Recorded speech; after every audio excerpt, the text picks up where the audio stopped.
మోడీ గారు Indian red చట్టాన్ని తెచ్చారు కదా, దానివల్ల డ్రైవర్ చాలా ఇబ్బందులు పాలవుతారు. 10 సంవత్సరాలు జైలు శిక్ష, 7 లక్షల జరిమానా కట్టాలంటే కట్టలేరు.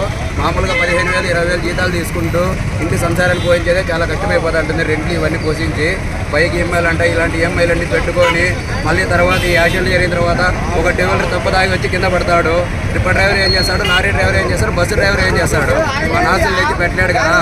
దానివల్ల ఇలాంటి చట్టాలని మన మోడీ గారు కానీ మన సీఎం గారు కానీ ఆమోదించడం వల్ల డ్రైవర్లు చాలా ఇబ్బందులు పాలైపోతారు.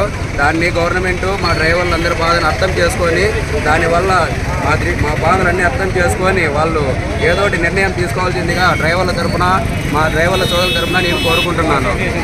అసోసియేషన్ తరఫున కాంగ్రెస్ లక్ష్మీ నరసింహ అసోసియేషన్ తరఫున కోరుకుంటున్నాను.